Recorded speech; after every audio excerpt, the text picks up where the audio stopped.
think we should probably start.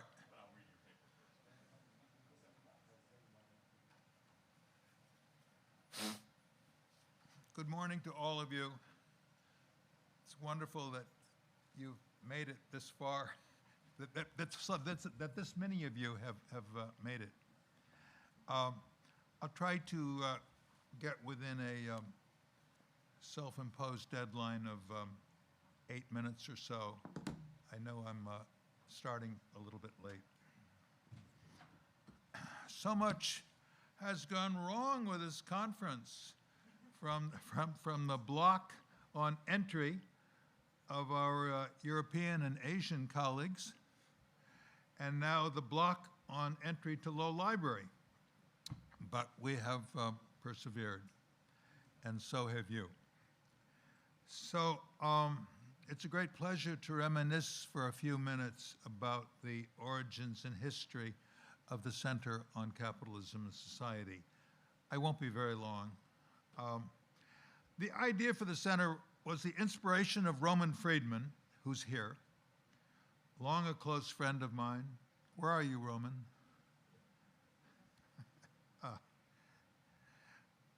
First when he was at Columbia, and briefly when I was at NYU, and forever after that, who phoned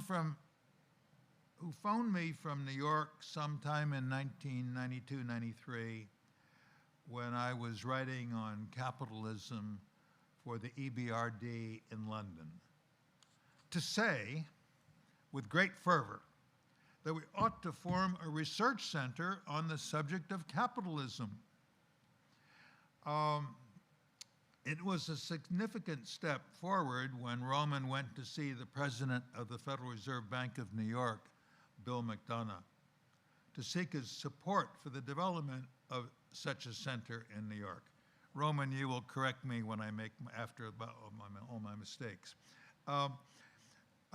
Roman told me that McDonough, in his excitement, jumped up, ramrod straight from his chair. He was so excited.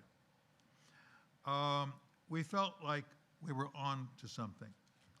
By the end of the decade, we had a name, the Center on Capitalism and Society. It was the brainchild of Andrzej Rabaczynski of the Columbia Law School, who, with Roman, had been working on the transition of communism to capitalism. That was insightful, for there is much discussion now of the place of capitalism in society. In the spring semester of 2001, I proposed the formation of such a center to Columbia's provost, Jonathan Cole, who was very positive. President George Rupp gave the okay. Later he commented to me that he was a Luther scholar, which may have added to his interest in having a center on capitalism. Both Jonathan and George are expected to be here today, by the way. The first 6 founding members, besides Roman, Andre, and me, were Glenn Hubbard, Richard Nelson, and Amar Bideh. In the next year, 0102, 4 other founders came: Joe Stiglitz, just arrived at Columbia, Bruce Greenwald, Merritt Fox, and Pentti Curry. The first event in the center's history has been said to be the Festschrift for me in September 2001. It was tough, coming only 3 weeks after the September 11 attack on the Trade Center, but it was still exciting, beginning with Paul Samuelson's thrilling introduction. The center was off to a good start, but its sustainability was in doubt. We had no idea how difficult fundraising would be. In subsequent years, Richard Robb, who had just started giving some courses at SEPA, became a key member of the center, and he, with Pentti, created the advisory board. Pentti Curry created the advisory board in 2005. The importance of Richard's participation in the center's development is simply enormous. Amar built the center's electronic journal, Capitalism and Society, which published its first issue in 2006. I put quite some effort into the center's homepage, its introduction to the center, and its discussion papers. There were also the center's seminars. Philippe Aghion gave 3 of them. But it was the conferences that were my love. The inaugural conference, formal inaugural conference, Capitalist Systems, was held at Columbia in 2004. Paul Volcker chaired and spoke at dinner, as I recall, and many experts such as Will Baumol gave presentations. We all like to travel. Our second conference was in Iceland in 2005, our 5th in Mexico City, and our third, unforgettable, was held in Venice in July 2006, ending on the rooftop of the Guggenheim Museum. Jeff Sachs, newly named head of the Earth Institute, was a godsend in our history. He joined us in January 2002 and invited the center to join Columbia's Earth Institute in September of that year. He provided substantial funds, which kept the center afloat for some years. Also important, he provided a space on Broadway and a manager with whom I could work while placing my secretary in my office still at IAB. Enter Peter Jungen, an investor and founder of startups here in Europe, and also a patron of the New York Philharmonic. He was horrified that the center did not have adequate office space and began pressing President Lee Bollinger to create some. The wait was terrible. Finally, in late 2009, the center was awarded glorious space in the International Affairs Building with southern exposure and the Empire State Building in the distance. But it took a lot of construction before we will be able to move in 2010. The center had a glorious decade. From the extraordinary Berlin conference in December 2009 and the Oxford Conference on the Future of Europe in April 2016, and the special conference in April 2019, Women in an Inclusive Economy, and the 17th annual conference in October 2019, Progressivism, Socialism, and Nationalism. I'm so grateful to all the people whose participation has made the center a success. I'm especially grateful to the extraordinary staff that made all this happen, especially Miranda Featherstone, Lydia Conklin, Francesca Mari. By the way, these are all famous writers now. Jeff Nagy, Karen Lee, Lizzie Feidelson, whom you know, and Catherine Pikula, whom you know. It's been a glorious ride, and I hope we can continue to do what we are doing.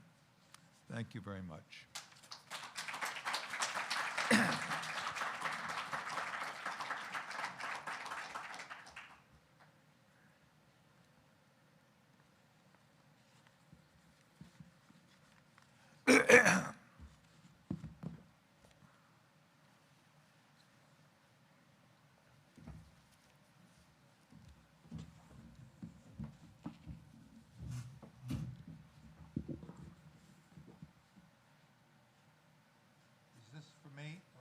Speaker.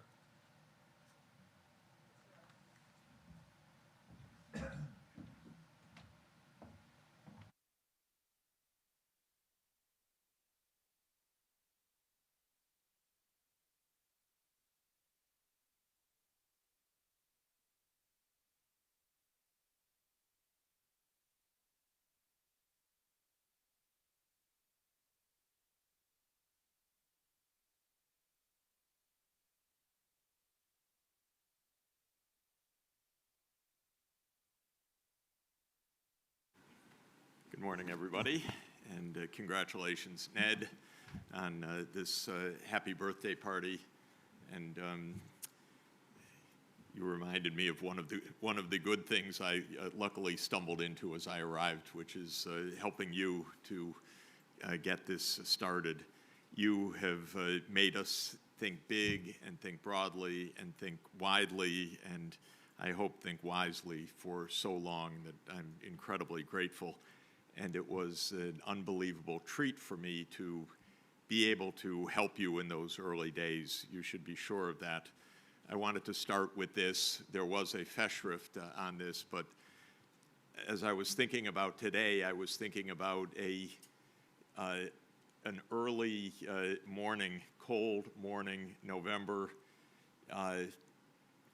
48 years ago, when I was a sophomore at Harvard, and I opened this book, which Janet Yellen assigned your chapter, and I read that in Briggs Hall, and I said, I want to be an economist.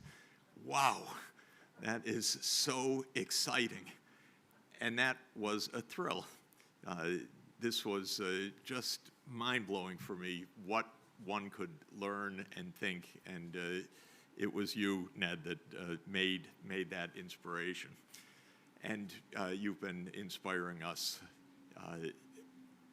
all the way before then and through all the activities of this center. I want to discuss the big question because you asked the big questions, and that is what will be capitalism in the 21st century? And of course, capitalism is a big, loaded word that means vastly different things in different places, so I don't want to spend 30 minutes on semantics, but I do want to argue in the brief remarks that we will have a very different kind of economy, I believe, in the 21st century from the kind of economic life that we have had in the 20th century. That will be true in the United States, and it will be true globally. And the institutional differences will be so different that I think it will be right to describe it when we get there as post-capitalist, and that it will be a global order, as we have a capitalist global order now, of a kind, but one that is in rapid transition. The argument is totally functional. We need a different set of institutions, a different way to allocate resources, a different way to share income, a different way to engage in problem solving to face the kinds of problems that we have in the 21st century. And I will mention a number of those problems and why none of them is especially susceptible to the invisible hand. The claim of capitalism is that the invisible hand is, by and large, the right approach because it solves a lot of problems. And I think historically there is an important measure of truth that Adam Smith pointed a path to wealth and wealth accumulation that was extremely pertinent, important, historically validated in its ways, though one shouldn't say a sentence like that without also acknowledging the unbelievable cruelty and violence that also was part and parcel of the capitalist system from the very start. But we knew already, and Adam Smith told us in Book 5 of The Wealth of Nations, some of the reasons why the invisible hand was limited. By the way, in the debates about Smith, about the meaning of that phrase and his views, I've also, I think, like many of us, been thinking long and hard and reading a lot about his use of the phrase, and I think it was really a religious phrase and a belief in providentialism of a self-ordered system, something like the solar system, but in the economic sphere. He recognized that would not be so self-ordered in every dimension. So Book 5 of The Wealth of Nations is about various kinds of collective action, especially around primary education and infrastructure. But the gist of the book is not only a brilliant disquisition of trade, specialization, and the functioning of a market economy, but it is a claim that it is, by and large, a self-organized system that can function in a self-organized way.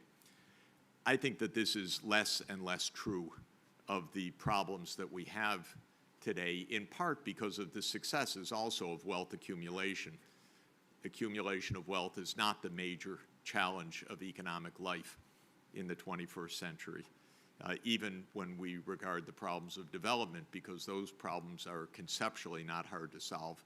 They require different institutional approaches, but not conceptually hard to solve. So I think we're moving to a new kind of economy based on sustainable development, which is a term of art, not just a phrase. It's marked by more solidaristic institutions and a relative diminution of the role of market forces in allocation, in distribution, and in innovation, meaning that allocation of resources is much more through collective budgetary actions, for example. Distribution is much less based on market returns and much more based on a range of provisions and endowments. And innovation is relatively less the work of entrepreneurs and relatively more the work of systems of science and innovation, including our university. And my argument is that we have 6 major large-scale disruptors of the 21st century that are profoundly disruptive, and that the invisible hand cannot handle any of these adequately. Of course, this would require a long discussion, and I'm just touching briefly on these points, but so be it. First is the Anthropocene. The ecological crisis is extraordinarily severe. We know that every day from the reports of COP26, but not just that. We know that every day from the tumult in the world. It was the function of the Earth Institute in part to help Wally Broker and Jim Hansen get their message out, which is that the Earth's systems are profoundly disrupted and reaching extraordinarily dangerous tipping points on many dimensions of climate, biodiversity, ecosystem functioning. And suffice it to say, we're in the midst of disruptions that are going to accelerate and have profoundly dangerous and devastating effects on large parts of the global population. We cannot solve these problems through market forces alone, though market forces will play some role when certain externalities are addressed, like the free dumping of greenhouse gases in the atmosphere. The solutions to these problems are far deeper and more systemic and cannot be solved by decentralized actions, even guided by prices. There are just too many market failures, too many scale economies, too many non-convexities, too much system planning. And we can't make a change of the energy system in 28 years by putting on a carbon price. It would help, but it would not come close to achieving what needs to be achieved. The second fundamental driver is geopolitical change. We're at the end of the US-led world, and we're at the end of the North Atlantic-led world. We're in a very different geopolitical environment now. We'll be lucky to avoid devastating war, but we will also face very different beliefs, organizational systems, and ways of managing the economy. Third, we're in multiple demographic changes, huge. Of course, we're at the end of the rapid growth of the world population, but we're not at the end of its consequences. So we are facing rapid aging in our part of the world. We are facing a still extraordinary growth of population in low-income countries, and notably in Africa. And we are facing another 3 billion people arriving in cities within the next 30 years. And these are a scale of change that is unprecedented and requires massive public policies. Fourth is the kind of, we have 100 years of experience of varieties of capitalism, and I would argue that the most successful of these have been the Northern European countries, and their success in universal provision of services has now resonated worldwide, meaning that the ideology of allocation is really changing rapidly. I see that in my work in the UN every day. There is absolutely an underlying social democratic ethos that is pervasive worldwide, though not in the United States, of course. We stand almost alone in this regard. Fifth is the speed of disruption from technology, which will change our lives even more than has been true in the past 40 years, but that's already been a huge change. I think the changes can be hugely beneficial, but they also require massive redistributive approaches. We will, if we're smart and lucky, eliminate vast numbers of jobs in the economy, vast amounts of working hours, increase leisure time massively. But for this to happen in a way that is even remotely equitable would require a tremendous political orientation. Again, the United States doesn't have it, but I'm coming back from Norway last week. If you want to see the future, it's a good place to have a look. They don't feel quite the angst we do because they're handling things in a very different way, but it's also a future of very different labor market structure, participation, and simply working hours. And finally, the point I would make is that we were, for arguably the 250 years since Adam Smith wrote, in the era of wealth, and the wealth of nations was a very smart and effective proposal to address chronic poverty. We are now in the aftermath of that age where increments of wealth are not in any reliable way incremental gains in well-being. And the urgency of wealth as opposed to other dimensions of our lives is diminished in good economic terms, diminishing returns to incremental wealth. And this also means that the institutional orientation will no longer focus on wealth accumulation the same way that it did in the past. So this leads, in my view, to a recognizable but different set of institutional priorities and ethical emphases.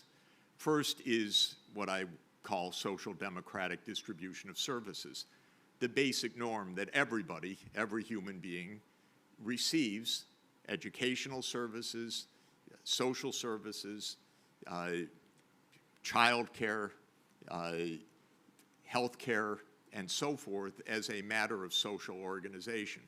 As I think everyone here knows, we are the last high-income democracy to accomplish that. It's still viewed in a horrible way in the United States by the Wall Street Journal editorial page, let's say. But it is the norm in every other high-income democracy. And that's because it functions, it works, it creates social cohesion, it's efficient, it's lower cost in terms of resources, And so I think that this is a basic feature. Second, I think we will move to a regime of global fiscal sharing and financial sharing in a way that we never have before. This is very hard. This will no doubt take decades because even the European Union has an extraordinarily difficult time of redistributing even modest amounts across borders of a tight union. Doing this globally has never been accomplished, but I think that it is a part of the logic of the international strong interdependence that we will move in that direction. And one could even see the recent G20 agreement on tax and the 136 countries that have signed on to it as the opening of a new regime of tax cooperation. Because unlike trade, tax never had this kind of cooperation. It had treaties against double taxation, but basically not an international regime. But this is no longer tenable in such a tightly interconnected world. Third, for addressing the environmental and Anthropocene challenges, we must be in a period of substantial planning. Again, I apologize, this runs completely against the grain in the United States, but I was born in 1954, and in 1955, the Federal Highway Act was voted, and much of my childhood, I recall the debates about whether the highway should run at 11-mile road or 12-mile road or 10-mile road in my neighborhood in Detroit. It was a planning issue. It was a land use issue. It was a political issue. It took 35 years. The United States built the highway system. It didn't just say, there's money, go build highways. This is a market activity. There was actually a map and a plan and a 35-year effort to do that. I would argue, and I would argue at great length, that we need the same for the energy system. There's no way that you build an energy system by saying, pay a carbon price and do what you want. No utility works that way. No power grid works that way. No energy system works that way. Since we are in a period unprecedentedly of forced, top-down, directed transformation, and we need to be for our physical safety, this requires a different kind of politics. And of course, we're almost incapable of it in this country right now. We have been 29 years without one vote in the US Senate for significant action on climate, and last week, Joe Manchin threw out the latest attempt as if nothing had happened in the past 29 years. But the rest of the world is behaving extraordinarily differently. I believe on the fourth point that we are moving to a very different kind of time use. Most of our discussion in the economics profession is about what kind of jobs will come next after the machines can do the current jobs. And I'm hoping that no new jobs will come next, but plenty of time at the coffee shop. That's my own hope. In other words, that we see these advances as an opportunity for leisure, for culture, for education, for care economy, for other uses of our time, rather than inventing new forms of drudgery. And I think for us in academia, a lot of that has already arrived, frankly, because the way we live our lives is very enriching. And it isn't drudgery, and there's, I call it leisure. My wife doesn't like it when I characterize it that way. But I think that the nature of work will change tremendously, should. But if we continue as we are, it will not happen with the remotest equity, because what's happened now is that the jobs, good jobs, are being eliminated massively, and a significant part of the population is therefore left with miserable jobs and with the market incomes that go along with that, whereas those who own these transformative technologies are reaching levels of wealth that are were unimaginable just recently. So we need a designed idea. Again, other countries, this is second nature. Every country has guaranteed leave time. Every other high-income country works less than the United States by hundreds of hours, actually, in the case of Europe. And other countries rank higher on countless indicators of well-being, including asking people about their well-being. America ranks quite down the list compared to the measured well-being in basically the Northern European countries. And then finally is the question of entrepreneurship and science and industrial policy. There's a lot to say about this, and entrepreneurs certainly make a difference and play a difference, but we, I think, over-glamorize their role tremendously as opposed to the highly institutionalized, unbelievably productive era of science and technology that we're in right now. There's never been a golden age, as we have right now, of scientific advance. And you pick up any single weekly issue of Science or Nature, and it's mind-boggling how productive the global scientific community is. But it is a community, it's not individual entrepreneurs, it's systems. And we need to invest heavily in those systems in order to be able to find the solutions. The vaccines that we have did not come through one person's breakthrough. Indeed, we have dozens of people claiming it was their breakthrough, which proves that it was actually widespread systems, lots of clever people, lots of university research, especially at Penn, but also at other places.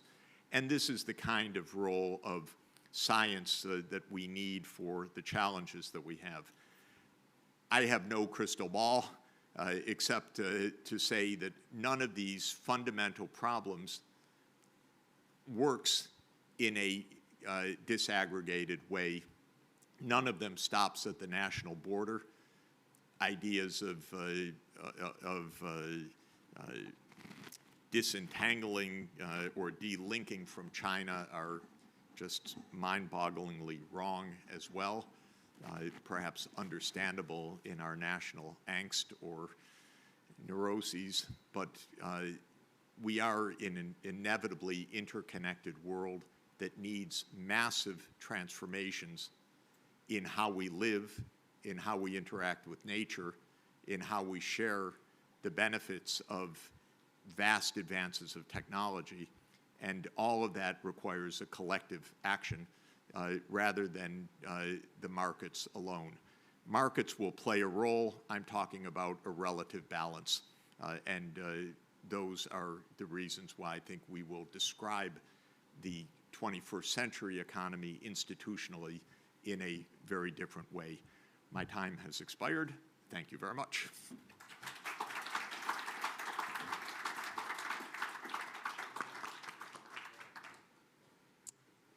Professor Sachs, do you want to take a few? Of course. So we have time for some questions. And 50 other slides I didn't get to, so. Hi, I'm Michelle Gelfand from Stanford. I'm a cross-cultural psychologist. I'll be talking tomorrow, and I'm just curious, a lot of what you're talking about reflects American values and norms. We're very well known to be vertically individualistic, which means we emphasize independence, but also competition. And we're very loose in terms of our social norms. And I'm just wondering what you think in terms of the requirements of culture change to really support these emerging new institutions. Yes. Because it seems to be left off of the sort of agenda when the fact is a lot of these changes can't happen without some significant culture change. For example, Norway and other Scandinavian cultures are individualistic, but they're more horizontal. There's much more solidarity and concern with other humans, even given the individualism. So I'm just curious about where culture fits into your emerging plan. I think that what we have is a distinctively Anglo-American economics culture in the profession and in the global institutions that to a very significant extent were created during two imperial periods, the British Empire and the American Empire. And so we set terms that are distinctively Anglo-American in orientation. That is an evangelical Protestant individualism. It has some strong strains of Calvinism, although it's more a British form of Calvinism or English form, which is more individualistic than Calvin, certainly. But these became global cultural, not global culture, but they became embedded in global institutions because of the remarkable lopsided influence of the two countries. Britain dominated global change in the 19th century because it got to the steam engine first and all the other things that came with that. The United States, partly as a British offshoot and partly because of the American experience, took the baton in 1945 and shaped the international institutions thereafter.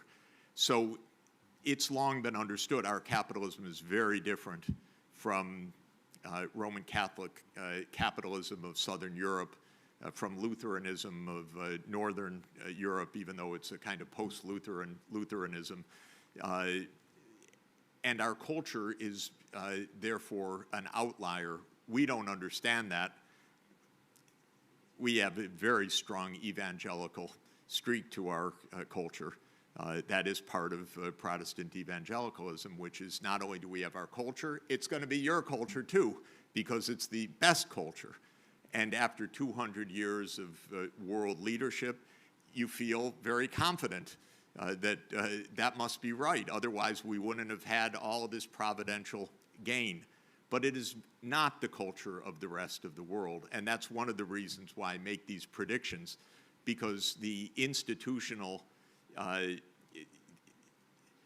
when we have tensions with China, these are very different cultures. It's not only different institutional or political arrangements, it's cultural arrangements.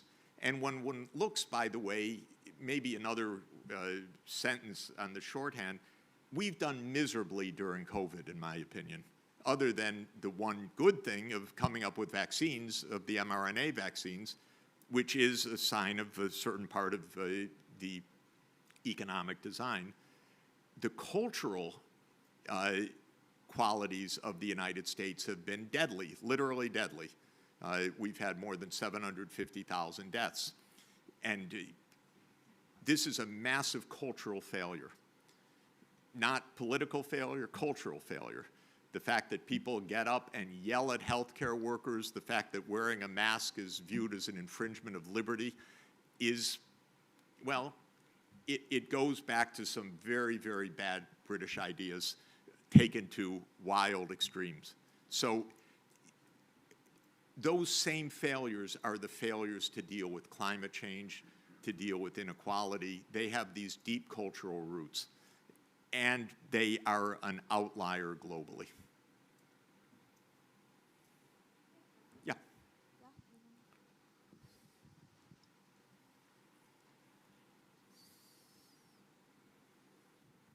Hi, Michael Massing. Thank you, Professor Sachs, for the relatively optimistic view that we're all headed toward a Norwegian-style social democracy. I hope that's true, but I don't know, I feel that maybe one thing left out is the power of financial capitalism. The whole world might be moving toward a more collectivist approach, but meanwhile, the financial sector, based in the US, but globally, is becoming more powerful, it seems to me. During the pandemic, I mean, the amount of wealth and power that private equity and hedge funds and alternative asset investors and the like has just soared. And it seems to me that that is, even China, you know, you find the same sort of drive going on. So does that conflict with the optimistic outlook that you have? And how is the power of the financial sector going to be restrained to allow these other elements to assert themselves?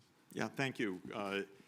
It's a great question and a great topic. Certainly, globalization of capital movements in a world of nation states, vastly empowered capital to redefine the terms of the game. And in the last 30 or 40 years, a lot of privilege was earned by internationally mobile capital, and it created a system of enormously favorable tax treatment, regulatory treatment, hidden accounts, I mean, a complete system of shell companies and dummy companies that we're arguing about right now, these hours in Congress, because it's such a comfortable system for wealth accumulation and for tax breaks. So the question is, can that be constrained? Individual countries cannot constrain internationally mobile capital. Only a collective action could do that. And I think two things that I would note, or maybe three indicators in the wind.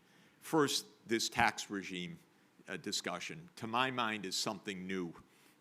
Not just negotiating a minimum tax, but even the ability to do it is a common understanding that we can't go on, even the United States, which likes to set all rules, we can't go on just in a Nash decentralized equilibrium of race to the bottom.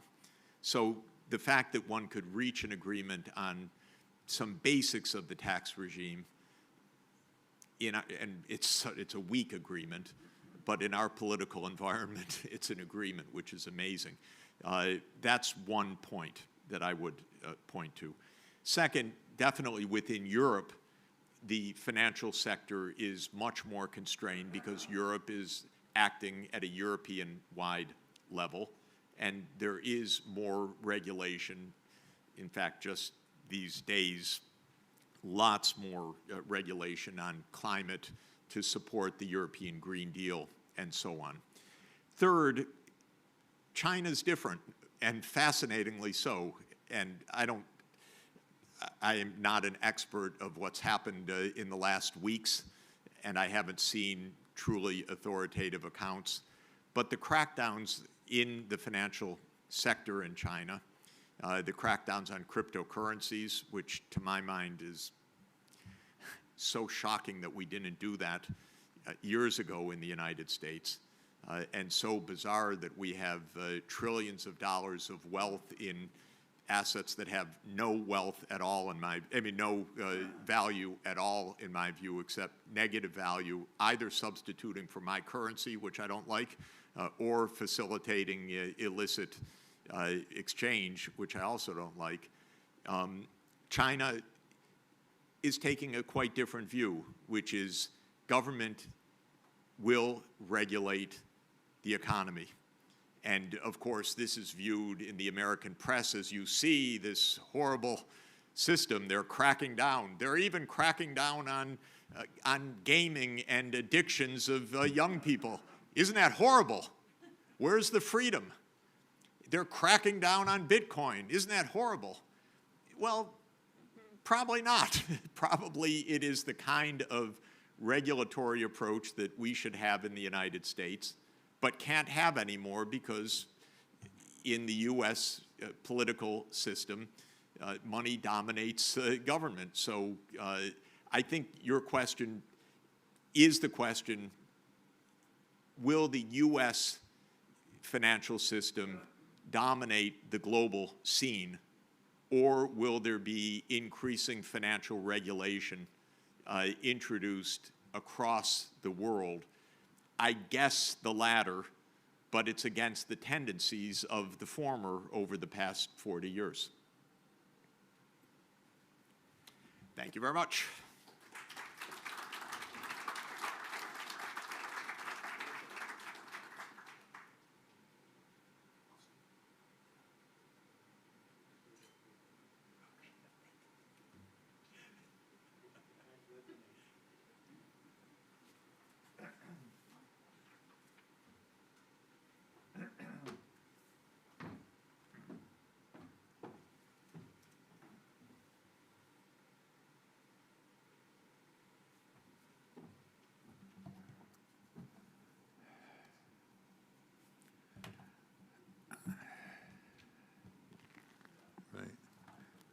Catherine, would you put this back in my seat? I shouldn't have taken it with me.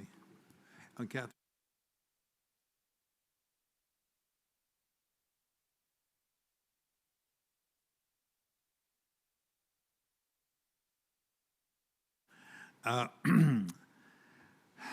These are disturbing times in America and in the West.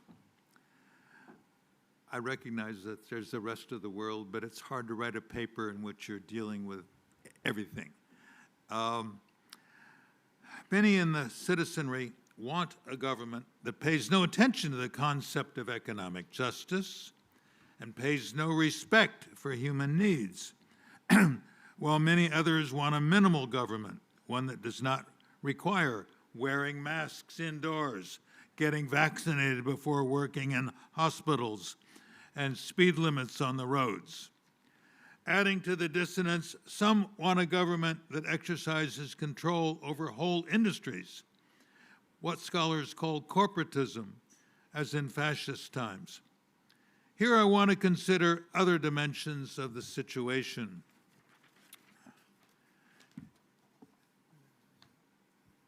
Developments in the economy over the past 5 decades have led to much frustration and divisiveness or alienation in society. There appears to have been widespread losses of morale among many in the labor force. In Britain, in America, one tension arises from the wider gap between the rewards of work among the working poor in the economy and the pay of other people. And similarly, a wider gap between median pay and high pay. While real hourly wages of workers at the 50th percentile rose from 1979 to 2018 by 12%, those at the 10th percentile rose by only 4.1%. While real hourly wages at the 70th percentile climbed by 17%, real hourly wages at the 30th percentile climbed by only 12%. Another such tension arises from discrimination against women, experienced and reported. Data show that women, white or black, are generally paid less than men for the same jobs and same performance, and they are promoted less far up the ladder. A similar phenomenon is said to be found among the LGBTQ and racial minorities. Tensions have also risen since the 1980s, most prominently in America, France, and Britain, over the fall in the wage rates of middle-income earners in some manufacturing and agricultural industries, relative to the middle-income earners generally. Trade may have played a part. As I argued last year in my book Dynamism, with a whole bunch of co-authors, new competition coming from farms and factories in Asia has surely had a negative impact on real wages in some industries in America. But whether this impact comes close to explaining the decline of relative wages in farming and manufacturing is not clear. And innovation may have played a part. It is interesting that the countries that have long been regarded as the innovation nations, America, Britain, and France, are the ones that have the newly distressed regions, while the countries that have always been regarded as trading nations, Germany and Holland, for example, have not been afflicted with that.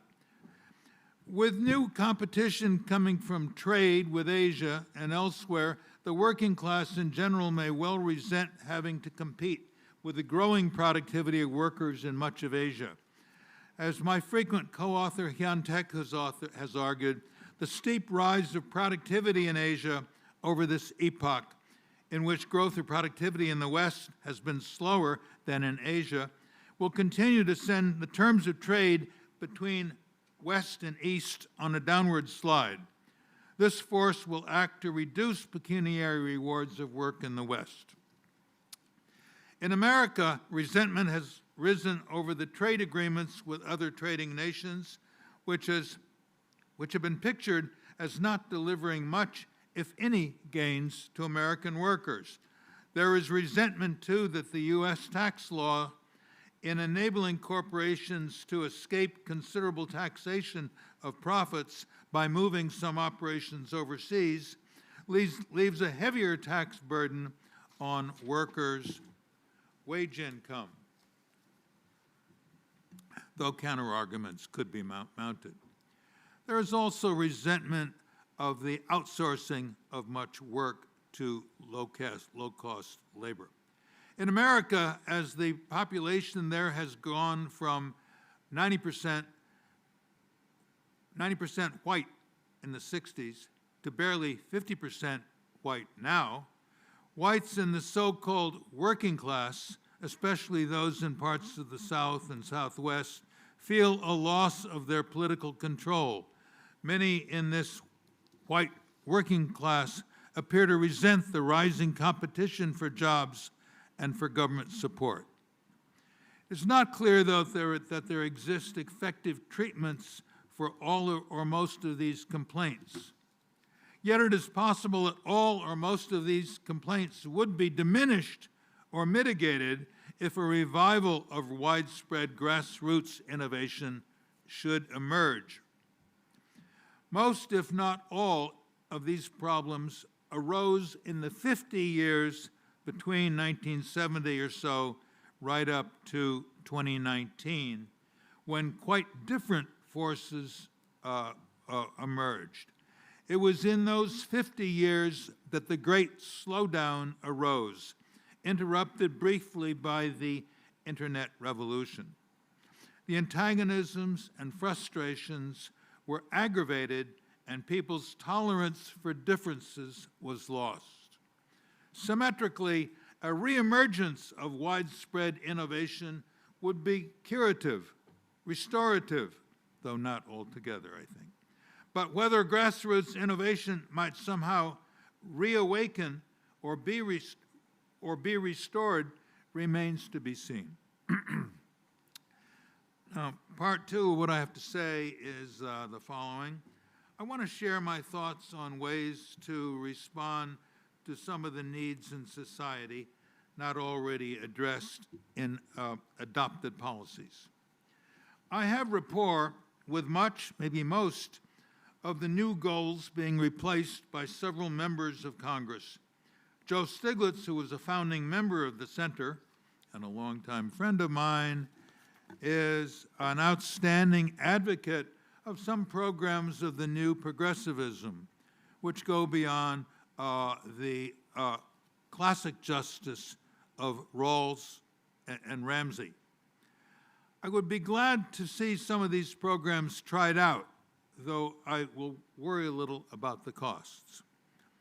With the introduction of any sizable body of additional government programs, there may be impacts from the increase of tax rates legislated to finance the new programs.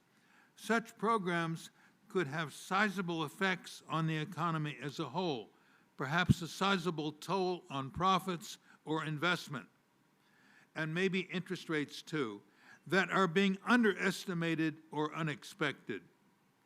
But while it is apt to be difficult to quantify the costs, and the benefits too for that matter, it is possible in many cases to have a sense of their nature.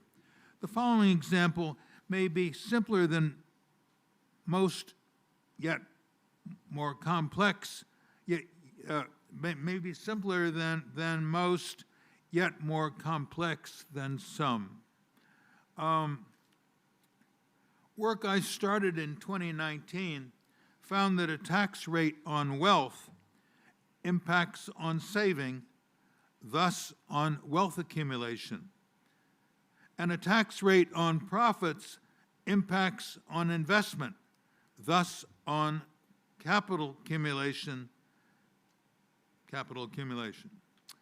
In the diagram here, which I won't show you, well, maybe I could have, developed by Hyun-Taek Hoon,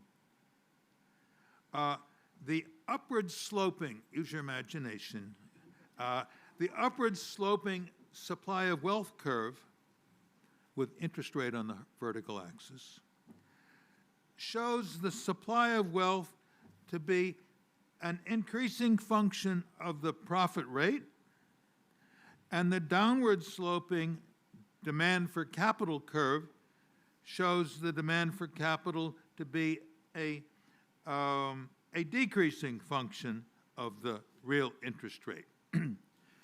The Hoon diagram shows how the intersection of the supply of wealth curve and the demand for capital curve jointly determine the long-run stock of capital, and if there is no public debt, the long-run level of wealth. The injection of a tax rate on wealth shifts up the supply of wealth curve, that was the upward sloping curve, thus operating to raise the profit rate and hence interest rates. The injection of a tax rate on profits shifts down the downward sloping capital curve. As a result, there is a contraction of the capital stock, and by the way, wealth too. Of course, that has further consequences, such as lower wages. Now, here in America, though, it is my feeling that present-day circumstances in America do amply warrant new initiatives to meet serious needs in society. It is important in deciding on the number of initiatives and their scale to weigh the increased benefits to society from expenditures against the costs to society of the resulting squeeze on capital, which also matters for economic welfare, by the way, such as wages. It is somewhat bothersome that Western nations, including us economists in the West, do not appear to be using any standard against which to engage undertaking these new expenditures against the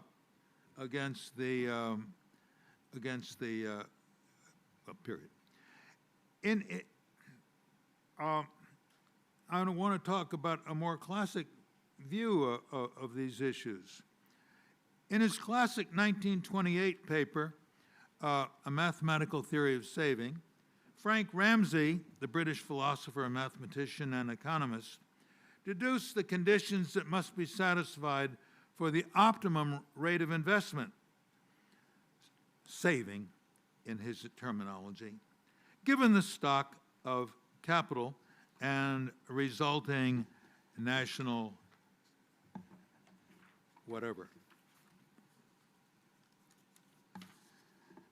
income, and ultimate level of capital and thus consumption to be reached.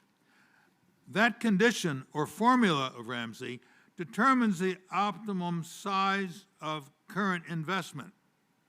If Ramsey were alive now, he would be surprised that the governments of the West, far from running surpluses to drive capital up to the level of what he called bliss, have been running deficits since the great slowdown began in the early 70s. In his famous 1971 book, A Theory of Justice, the moral philosopher John Rawls introduced the concept of economic justice toward the people engaged in producing the economy's output, thus its national income.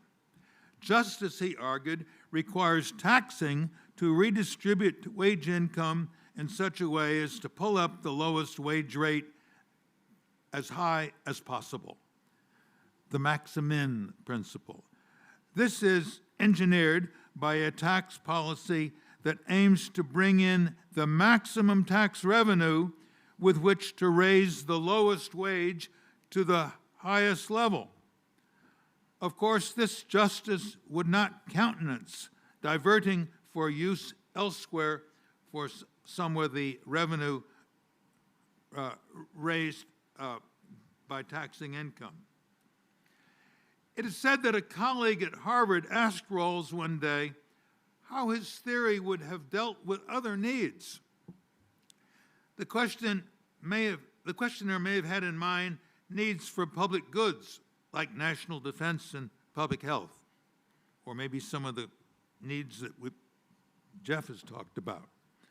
Rawls is reported to have replied that he would want those with the lowest wages to decide how much of the total subsidy could be redirected to meet other needs. Larry Udell, who's a great Rawls scholar, may be here. He's the one that told me, told me of that exchange. I believe that whatever the various things we want in society, a great many of us do see justice, want us to see justice. Ramsey's intergeneration justice, Rawls's justice in the wage distribution, Gunnar Myrdal's interracial justice, and Betty Friedan's intergender justice in the labor market.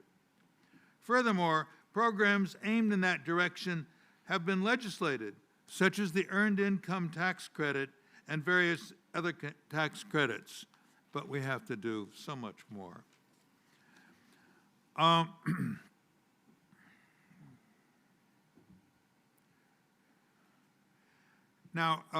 the last part of this presentation is the following. I think we have to go farther. I think we have to go deeper. Our society is in crisis. To see that, we need look no farther than the available evidence. Data from the GSS Household Survey shows that reported job satisfaction has been on a downhill slide since the first year it was measured in 1972. A good time to get going on that because that's when the slowdown started. Pew Research Center surveys from the early 70s to recent years show a downward trend in the reported degree of life satisfaction. And as you, I hope, won't surprise you, life satisfaction mirrors job satisfaction. Ann Case and Ann Deaton in Deaths of Despair show data on the outbreak of despair, linking it to economic developments. Ross Doutah in A Decadent Society writes of the deterioration of life in much of America. Yet the dissatisfaction and the despair that have mounted is not recognized nearly enough. We economists haven't recognized that people, in the West at least, need rich lives. They need an economy in which jobs are interesting, engaging, and occasionally fun too. A good life, a life of richness, as some humanists call it, means, for one thing, a sense of succeeding. The feeling you have when your ship comes in, called prospering, or when you gain recognition. The good life also means a kind of flourishing, using one's imagination, exercising creativity, and taking journeys into the unknown and acting on the world. A good economy holds out expectations of a good life. But a good life over much of society is more and more yet another unmet need. What is behind this massive dissatisfaction and cultural decay? My thesis in Mass Flourishing argued that a serious loss in the roots of indigenous innovation, namely a loss in the right values, largely accounts for the narrowing of innovation and thus the slowing of economic growth and the decline of job satisfaction and life satisfaction. But I have come to sense that the problem is bigger than that, and that's already pretty big. A new vision is required. I feel it is necessary somehow to reconceive the economy in which people, in such a way as that people, to reconceive the economy in which people devote their working lives. It is hugely important, in my view, that governments, state and local, and thought makers draw away from a focus bordering on obsession with material gains, hence a focus on income and wealth. The main business of this economy should be on creating the new. I envision, this is my dream that came over in my last hours with this manuscript. I envision an economy that is in large part a sprawling space of myriad studios for creating new things. An economy resembling Hollywood's and Netflix's, full of people in the business of creating things. A smallish number of participants in the economy will have to go into conventional industries that offer them better pay because they need the money. In this new world, work is very engaging. The work is very engaging.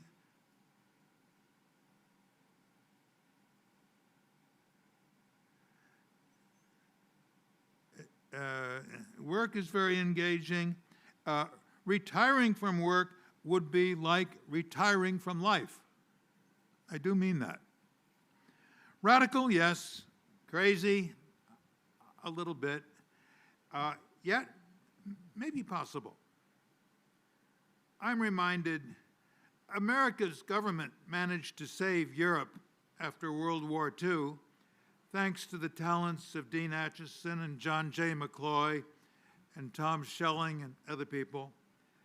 Perhaps the government can think big once more to get the nation out of its deep discontent. Thank you very much.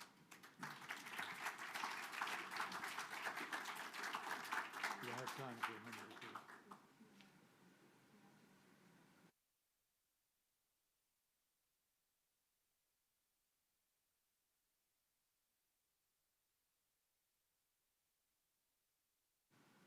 Please, yeah.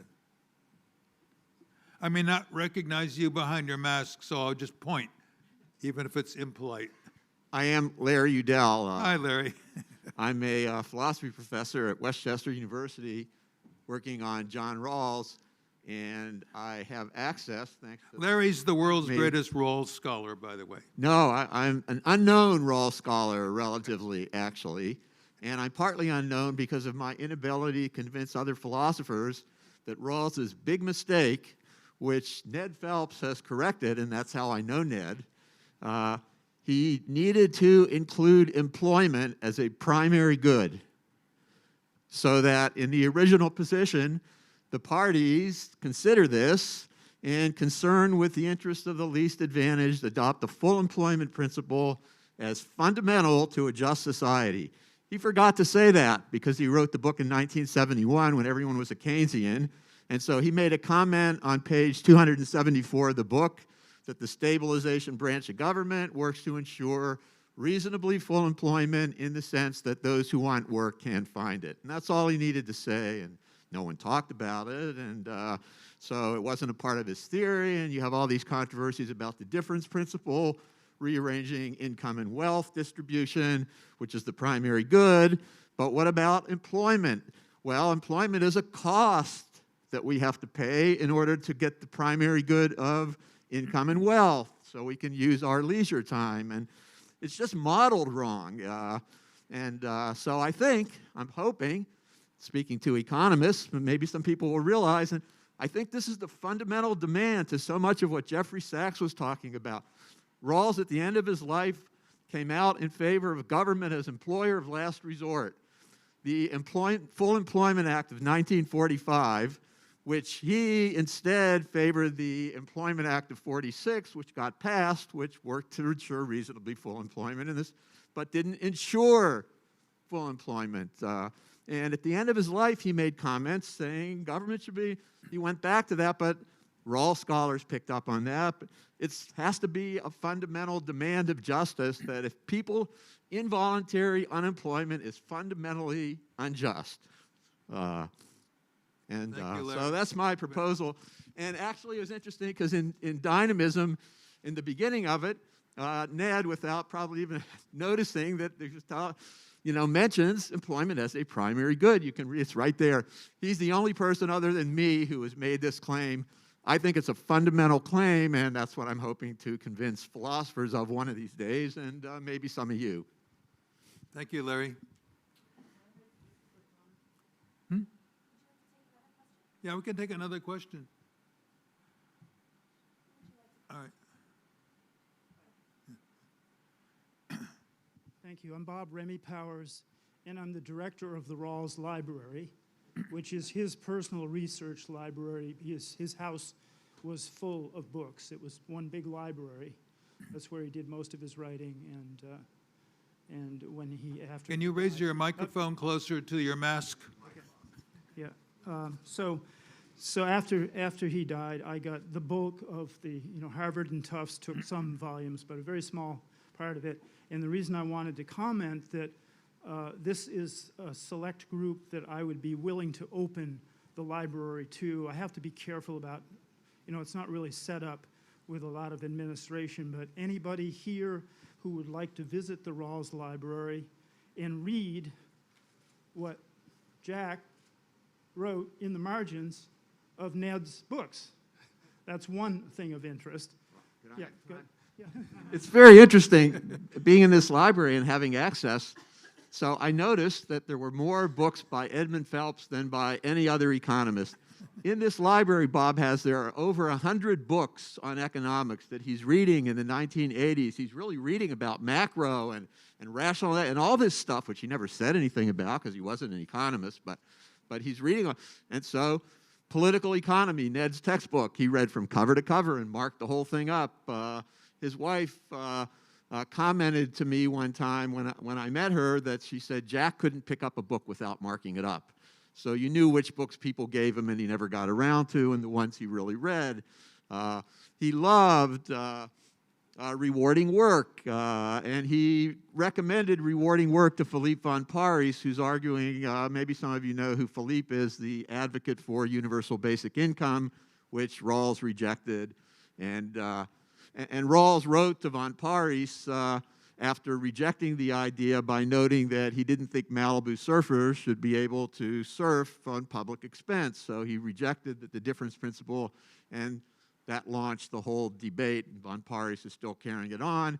He wrote a letter to Philippe recommending that he read Rewarding Work, and that's how Philippe found out about you, and the debate's gone on. So that's how I found, I emailed Ned because, I said, I'm reading all these books of yours because Rawls read them all. I really call my view the Rawls-Phelps view is what you should think of it as. Okay. Anyone can just contact me afterwards if you have an interest in coming to Brattleboro, Vermont, one of the loveliest states in the Union. It's our big industry is tourism. Rich people come up from down country, leave your money, and go home. And at any rate, Ned, I hope you can get to Brattleboro, Vermont, and read your books in the marginalia. Thank you. Thank you very much. I think we have time for one more, actually. One more short question. Yeah. I'm Christine Helmer, Northwestern University. I would be very interested in hearing how you think the university could play a new role in your vision of flourishing. As the universities are in crisis, especially the humanities. I'm a humanities professor, and so I would just like to hear your thoughts. Yeah, I didn't hear the question very well, but I think I got the gist of it. What are the universities doing for flourishing? And I have to say that I think the pivotal event in my life was my freshman year at Amherst when we were presented with a massive quantity of reading over 9 months, from the Greek classics right up to more or less modern times. And that had a huge effect on the way I looked at life and the opportunities of life. Once I was sitting in a car with somebody from Amherst College who was writing to take me up to give a talk there, and I was starting to launch my admiration for this course, and he got sadder and sadder and sadder in his look, and he told me that it had been dropped. So I think Amherst and Columbia and lots of other places have really got to get the message across that, you know, life is real and life is important, is that you have incredible opportunities, especially in such a rich country, incredible opportunities for a rich life, but you have to understand what the riches of life are. And they're not in balance sheets, fun though it is to make some money. I'm not sure this is getting through. Others of you, most of you, many of you are, of course, professors, and so I imagine that many of you have noticed that. Thank you very much.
Hello? Hi, we're about to start the next presentation, so if you wouldn't mind just finding your seats.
Okay, thank you, Professor Phelps.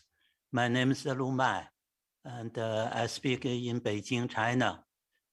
Thank you to invite me to talk about socialist China on this conference about capitalism and society. So the political system are different compared China with the US. But in terms of a market economy and a human being, we can find many similarities. Today, my topic is China's journey toward social equity. Social equity has been the aspiration and one of the most important values of the Communist Party of China. But CPC used the term common prosperity as the key concept to tackle the issue of social equity. It is easier to bring people together by proposing prosperity as the goal of development and emphasizing the process of achieving prosperity and the common responsibility, instead of just point out the fact of inequality. And it is more acceptable by people from a different income group in China. Today, I will talk about the 4 points. One is what is a common prosperity. Second is why. And the third is how. And the fourth, as the nonprofit organization, China Development Research Foundation did something, a pilot project on the early child development in the poor rural area. So I make a short introduction about that. First is about what is the common prosperity. All the Chinese leaders provoked the common prosperity, but Chairman Mao believed that's a socialism transformation and believe public ownership and the planned economy can bring the common prosperity. So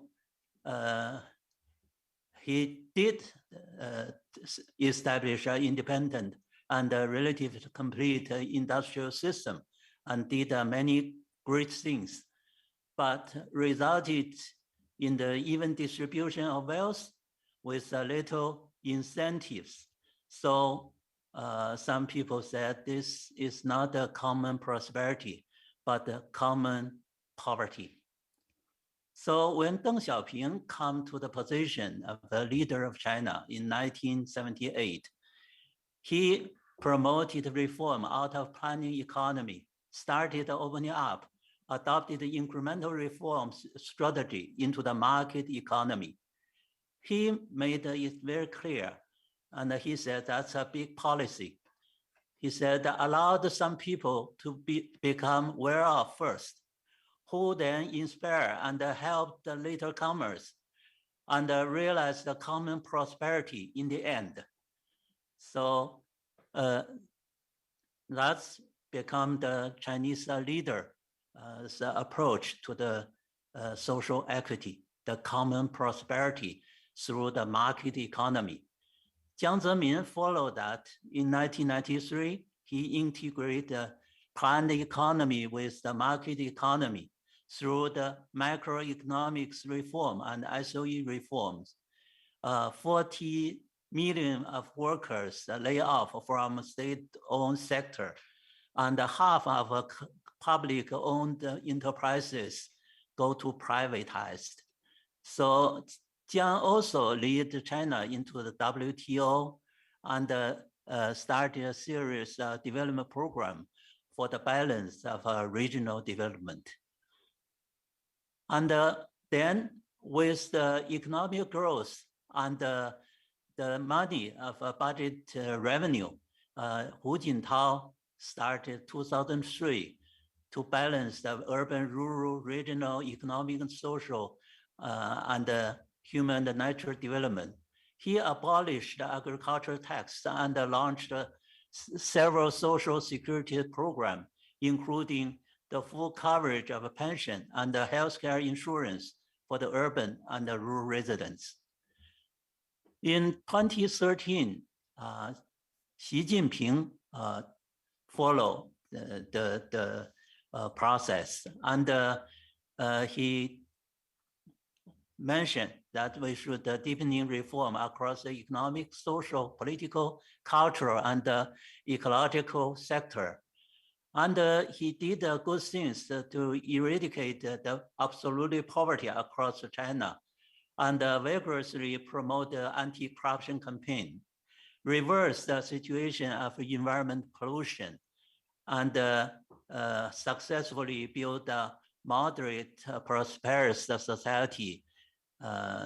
So we call it 全面建成小康。 And so that's we can see the two different approach. Chairman Mao is the planning economy and started from Deng Xiaoping, Jiang Zemin, Hu Jintao, and Xi Jinping. They try to build up a common prosperity society through the market economy reform. So what about the common prosperity? And this is in the new era with the concrete goals. There's a different view on the common prosperity, but in China, I think these four is a consensus. One is it refers to affluence shared by everyone physically and intellectually. Second, attaining affluence through the hard work and the innovation is encouraged. Third, it will be achieved under the condition of market economy. And the third is the strength balance of efficiency and fairness. So the plan by the CPC Central Committee on this common prosperity mentioned the goals. The goals is not a specific by number, but it's include these several things. It's by 2035. It should aim to expand the size of middle income group. That's one. Ensure of equitable access to basic public service. That's the second. Third is significantly reduce the disparity in urban-rural development. It's 4 and 5, and in the living standard. And it says that the per capita GDP will reach the level of the moderately developed country. So is this goals reasonable? Let's see. In the last 43 years, we see the big changes happened in China. In 1978, China's GDP per capita is just 200 US dollar. Compared with the US is 150th. But last year, China's GDP per capita reached 10,000 US dollar, and 1/6 of the US GDP per capita. And we can see the poverty reduced significantly. In 1978, 80% of the Chinese people live in the poverty according to the World Bank standard. But last year, by same standard, is zero, the absolute poverty. So that's quite success. And also we see the quite different lifestyle, transportation, shopping, and payment and daily life. So we never think about we can travel abroad so easily, and we can buy a car, a private house, and so on. But all those become the reality. So with this 43 years performance, I think CPC earn credit, and people think we can achieve those common prosperity in the future. 35 to 2035 is 15 years. It's quite long, or it's short, but 15 years for politicians. Should we believe it or should not? But to see those performance, I think they earn the trust. They have some credit for this. So this is one. Second, why is the common prosperity important? We see that this number, China's social equity status. In 1978, the Gini coefficient is just 0.18. But by last year is 0.46. It's quite high. Good things is stabilized, but the bad things is still quite high.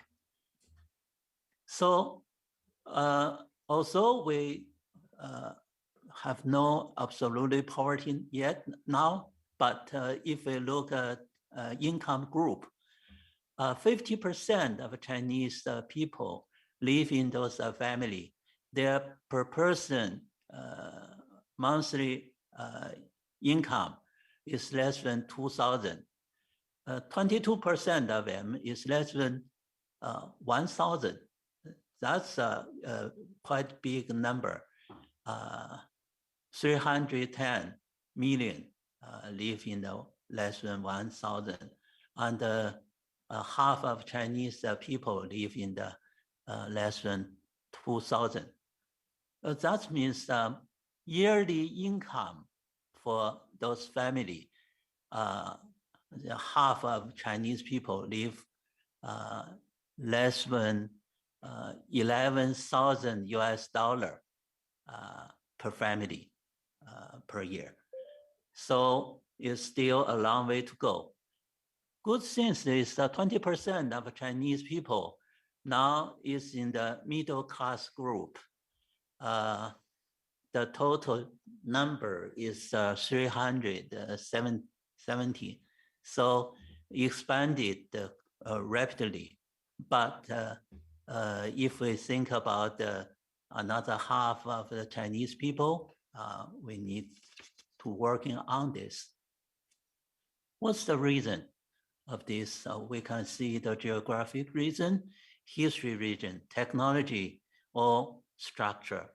The structure issue is the issue like a hukou system or like a tax system and so on. So it's need a government continue to reform its system and need a coastal area who get the reach first to help the rural area and in the central and the western area, the people. So how to achieve the common prosperity? And here, I would like to cite the Professor Phillips' book, Mass Flourishing. He mentioned that the original prosperity of the nation was a modern value, such as a desire to create and explore and meet a challenge. This value triggered the widespread and integrated innovation, and the innovation are driven not only by talent, but by the millions of people. The mass flourishing was created by mass innovation. And we see that in China, actually, our premier, Li Keqiang, like the theory made by Professor Phelps, and his slogan is mass entrepreneurship and innovation. And we see the result with the government improve the business environment. Now the big expansion. In the 1978, the business entity is only less than 500,000 in China. But this year, by October, it reached 150 million of entity in their market player. So think about this, one of the tens of Chinese people involved in those business activity to try to create the firm, the cooperative, or personal business. That's really very, very encouraging. And I would like to mention the three cases. One is Nian Guangjiu. He used to be farmer and work in the rural area. He created a small business, and in 1986, he became the first millionaire. And at that time, I worked in the research center of rural development of State Council, and someone said that we should criticize him because exploration he did. But Deng Xiaoping come out, speak out, and say, let's do his business and see the results in the later.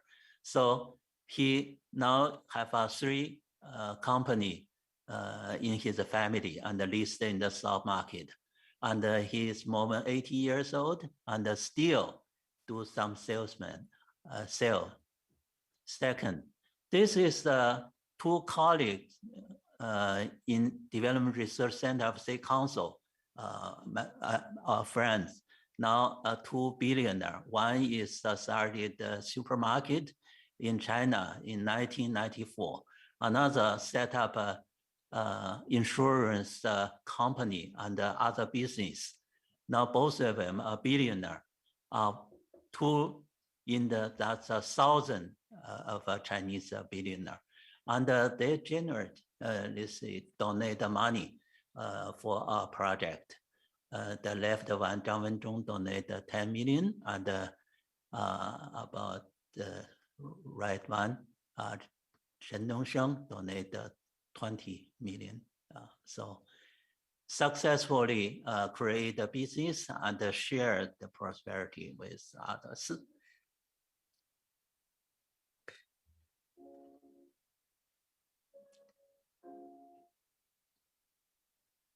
像我们这代人死人活都多，不要说经济来源，就从吃，有的就是不吃。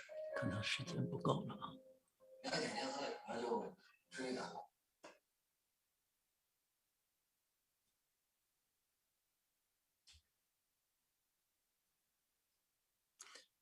So we talk about the 1980, 1990. Now is continue the upward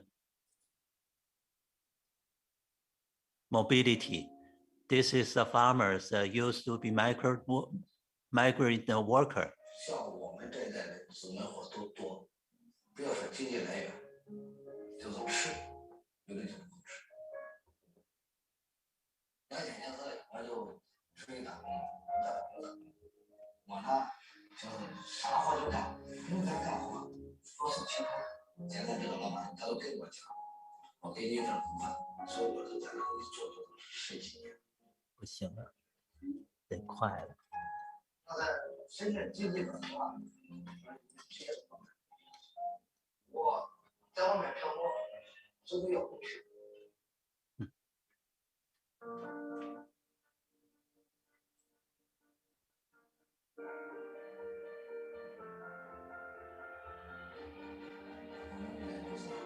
3到5年了，经营一个规模化剧场的，我们投了6万多套的房地，去做这个新的产业链。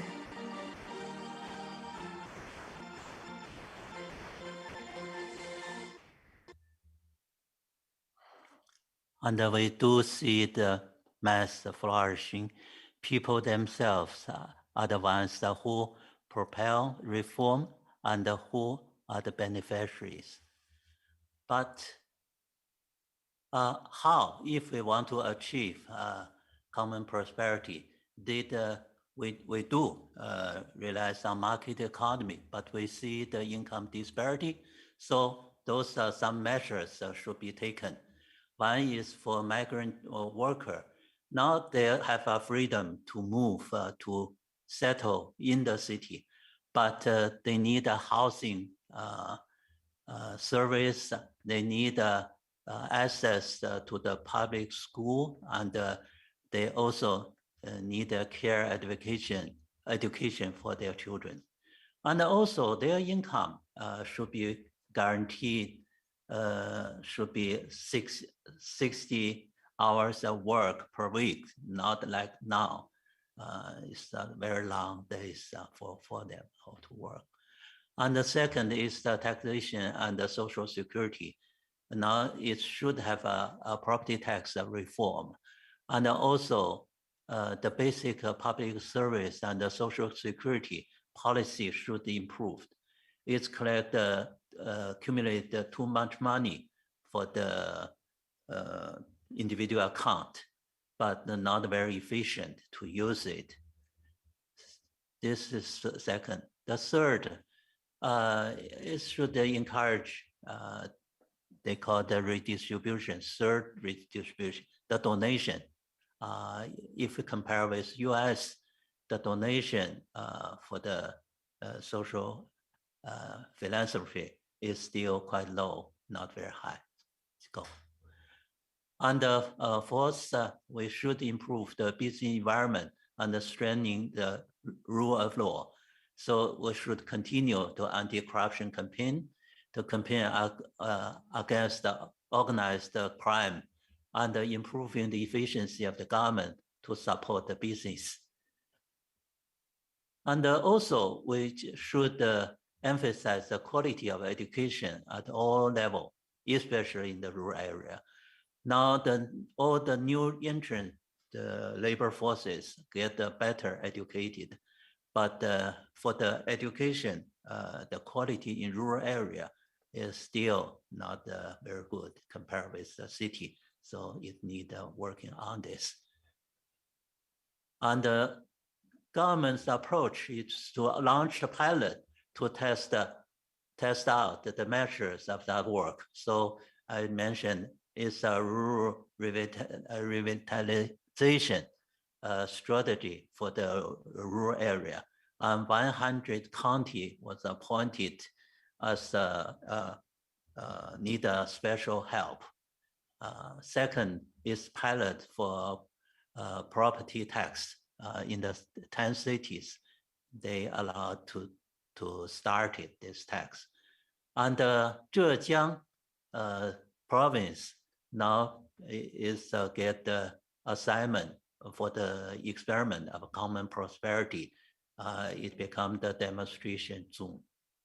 So started from a pilot and then expanded nationwide. That's Chinese government's strategy for the reform and policy making.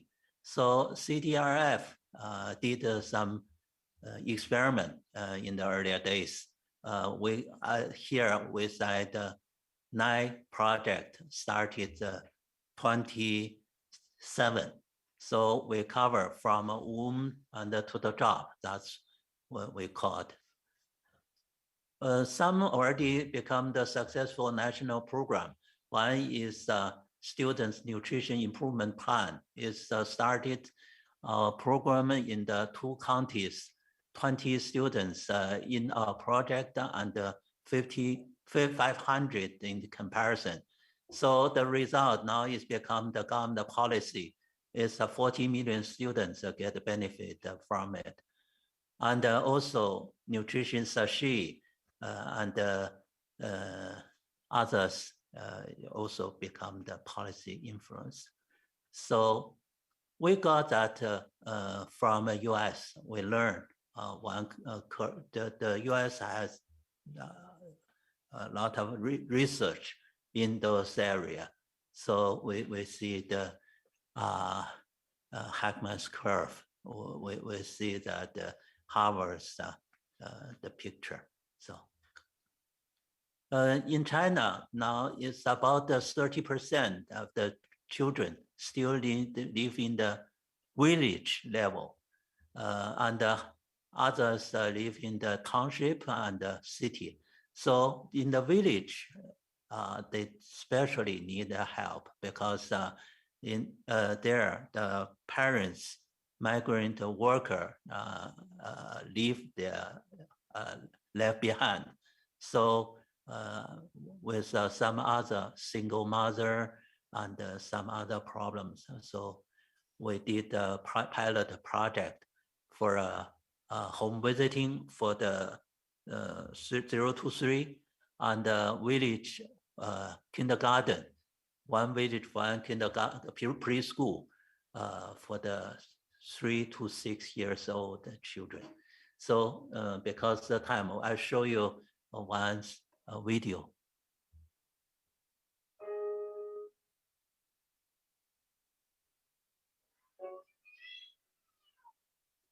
然后就简单说一句，说有人照着就一直走到最后就完了，就看那个他们那2页，他们。His grandmother was cooking, and great-grandmother needed to do farm work.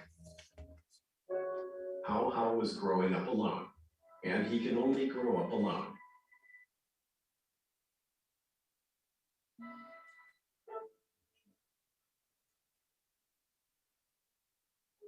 The journey from the township to Hao Hao's home is an 11-kilometer ride through the mountains, passing by 15 bends, a winding road on yellow soil and snow-covered Huangtu Plateau. But it's not a note that no one cares about.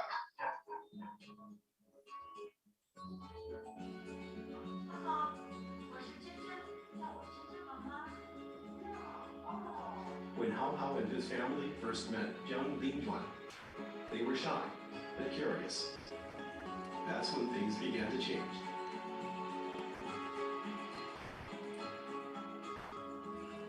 In Huachi County, Xinyang, Gansu Province, children from 6-month-old to 36-month-old receive home visiting from China Reach, systematic and scientific parenting intervention from China Development Research Foundation is carried in home visitors' canvas bags to remote mountains.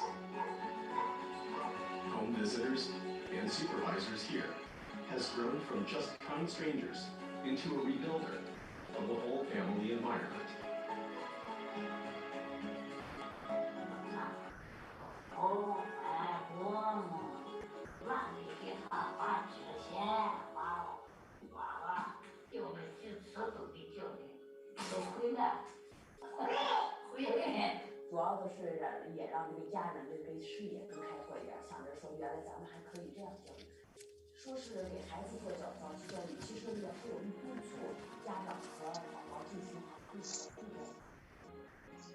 Children like Hao Hao don't need to grow up alone anymore.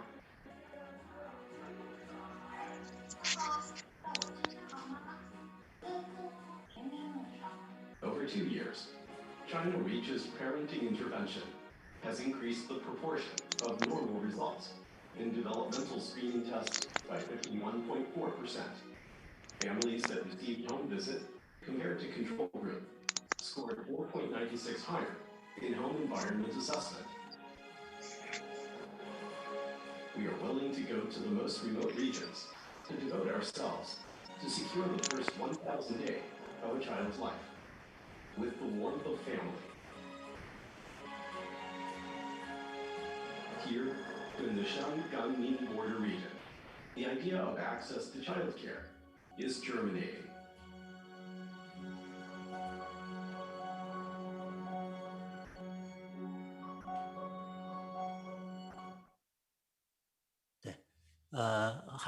Professor Heckman and his team did some assessment for this program. They will see the result. But since the time is limited, I come to the conclusion. We can have a cooperation between US and China because both governments aimed to improve the people's well-being.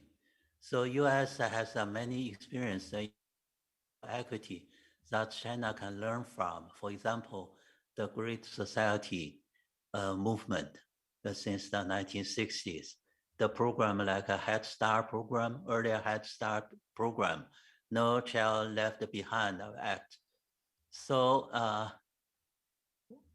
China's wish and measure to achieve a common prosperity will not harm the US economy.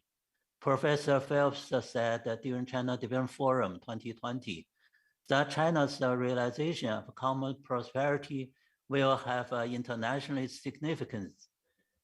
The accumulation of the human capital and the development and innovation technology in China will also benefit and increase the increased wage level in China will also lead to an increase in the wage level in the US job market. So welcome to China to see the result, to see the changes after this pandemic. We can see the right one is Professor James Heckman from Chicago University with the Tibet, the home with China Reach program. The left one is former CEO of McKinsey, now is ambassador, Canada ambassador to China. So he, Dominic with Bijie to see the program. Welcome Professor Phelps and others friends to come to join us. Thank you for your patience.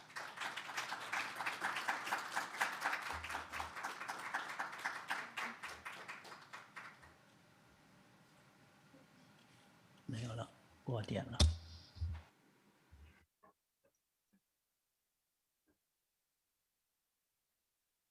Sounds is bad.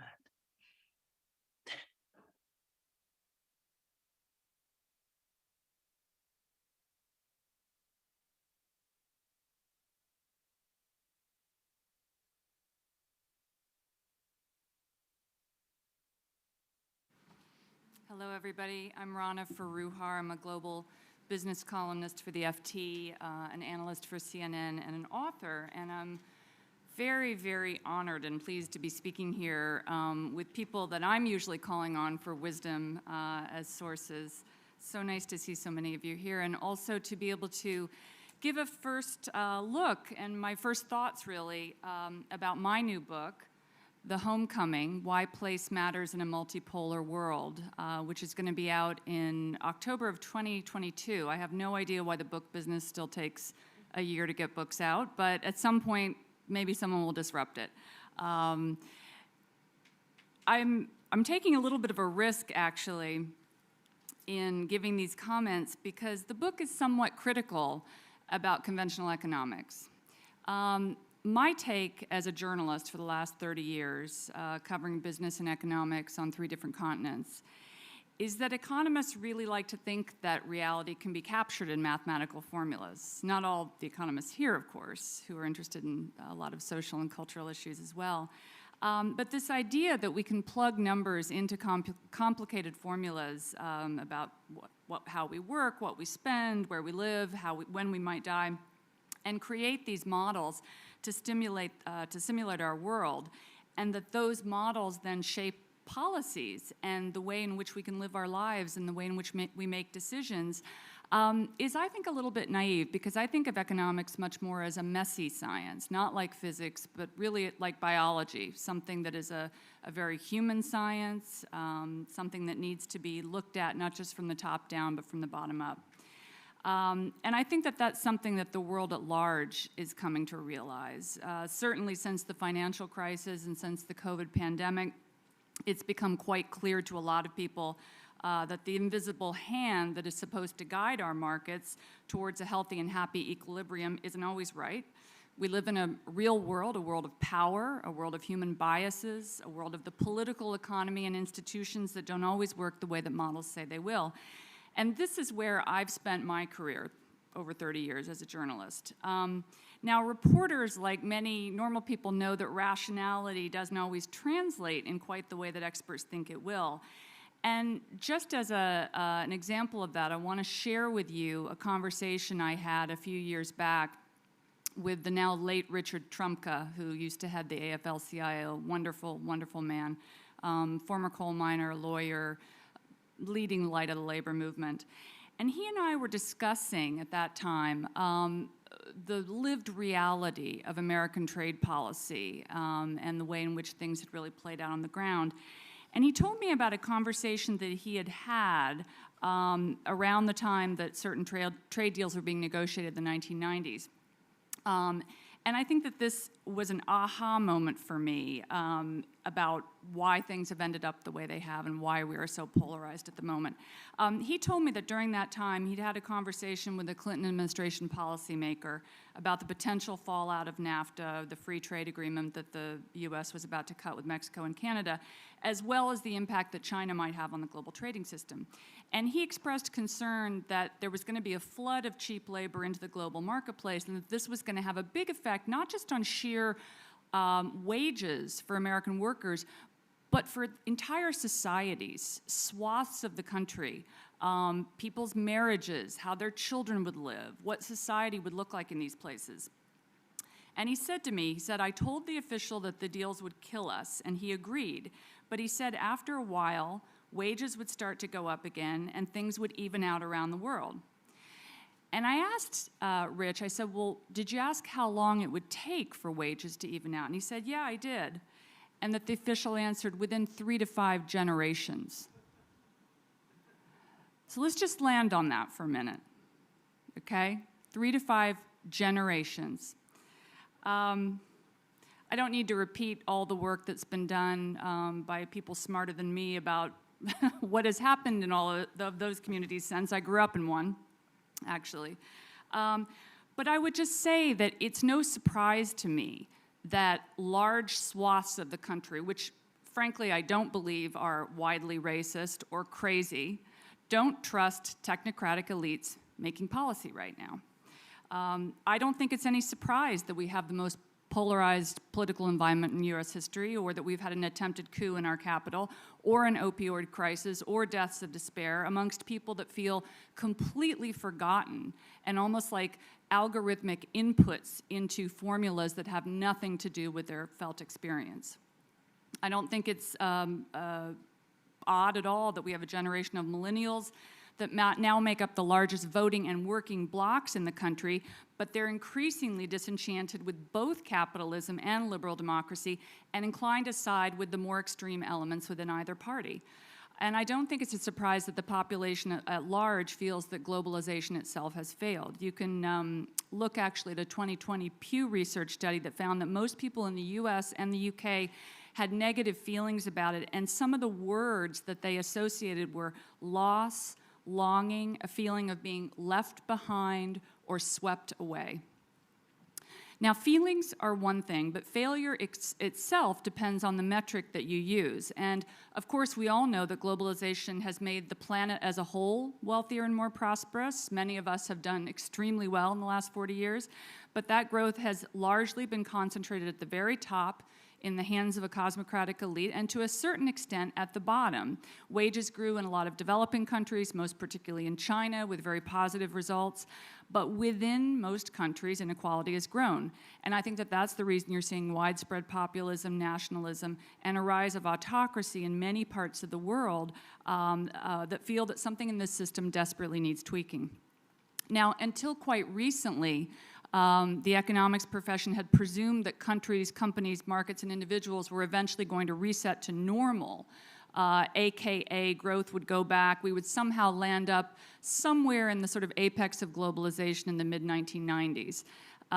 Linear systems, baseline reversion to equilibrium, these are how folks put it.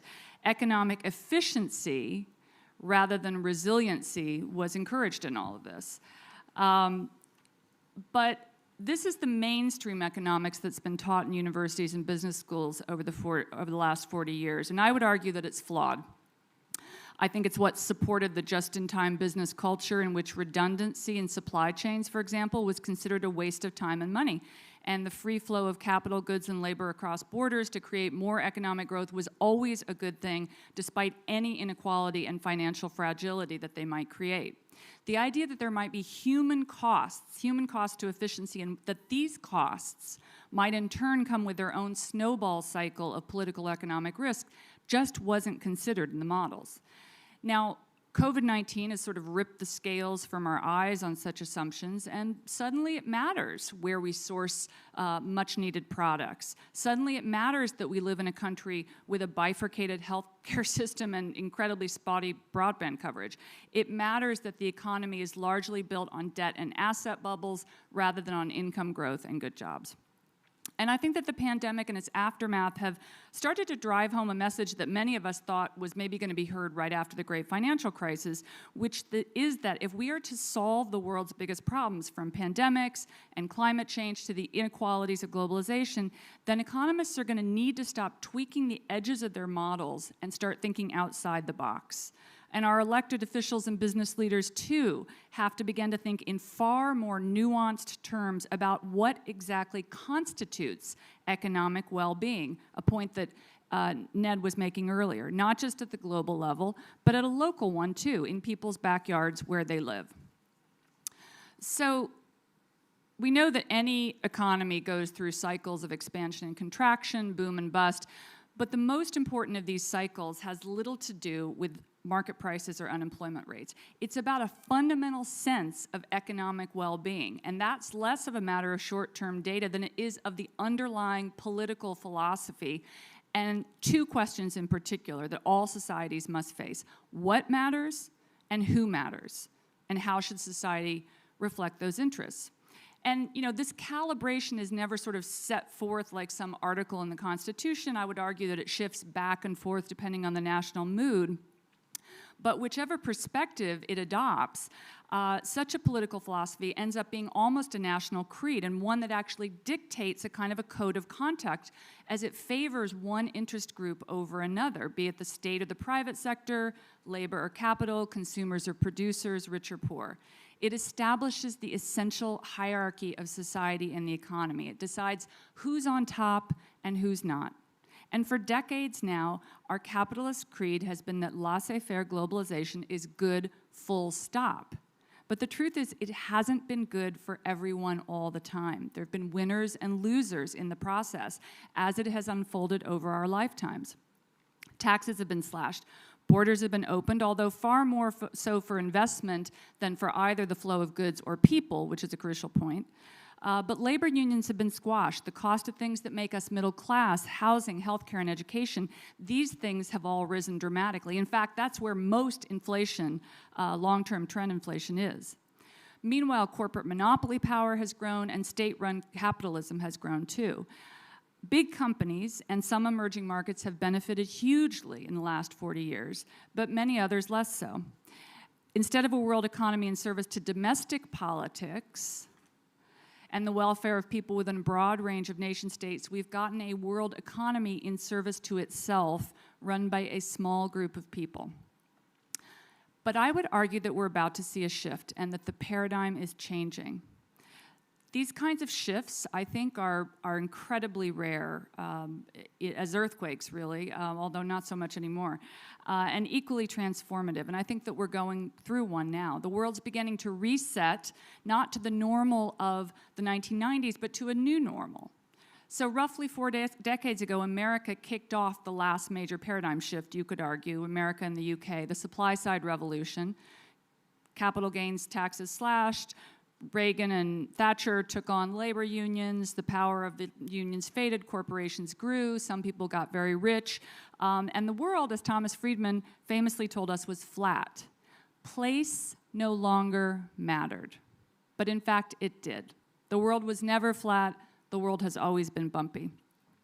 Globalization is typically defined as the free movement of goods, people, and capital, but capital, and the people who had most of it, traveled much more freely than either goods or workers. An international elite, of which I am admittedly part, as an educated coastal knowledge worker who writes for the FT and racks up more air miles than I should, I did very well. The people I knew did very well, but we flew over the problems of the nation state on a tide of economic globalization, and lots of people on the ground did not. So I'm very passionate about this topic because I grew up with those people. I grew up as the daughter of a Muslim immigrant small business owner in Red State, Indiana.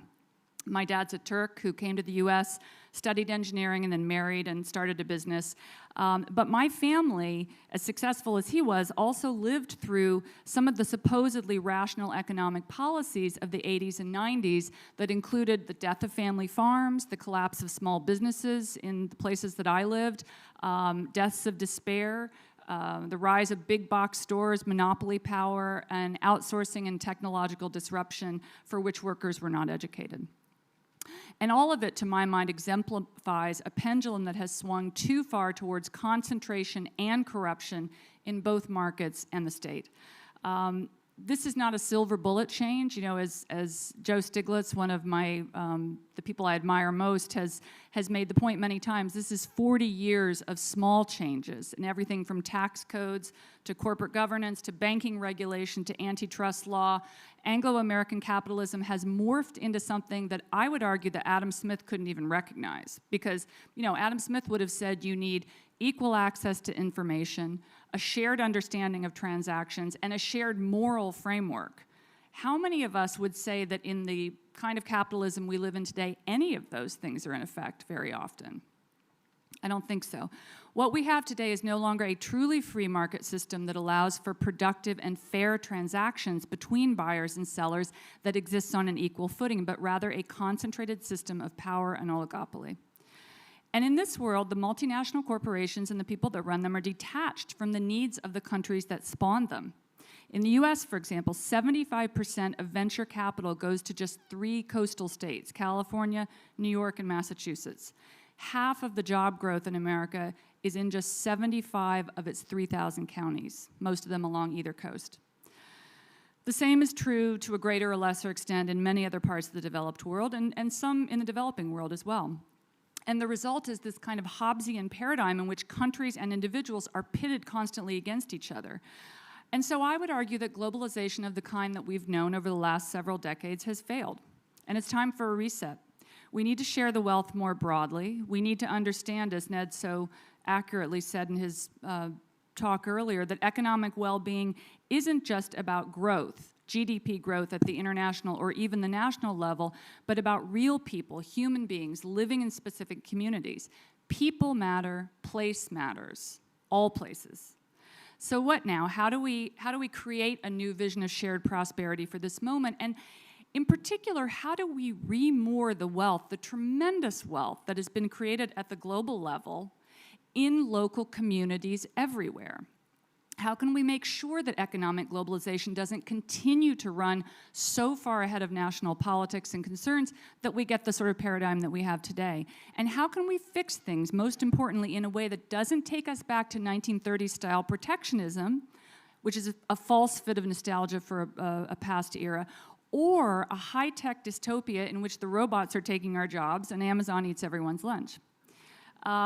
We fret about a lot of these things. I fret about them constantly. But I think, and this is my good news moment, and this book is actually kind of a good news book. I'm giving you the bad background first, but I think some of these changes are already happening. I think that COVID was a kind of a scrim that was pulled up on everything that wasn't working.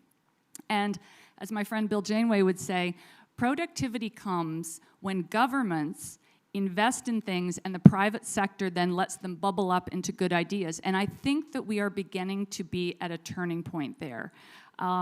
I believe that regionalization and localization of economies is going to become much more important in the future. I think that the one world, two systems paradigm is going to be with us, whether the US likes it or not. We just saw a presentation on how well China's system is working for China.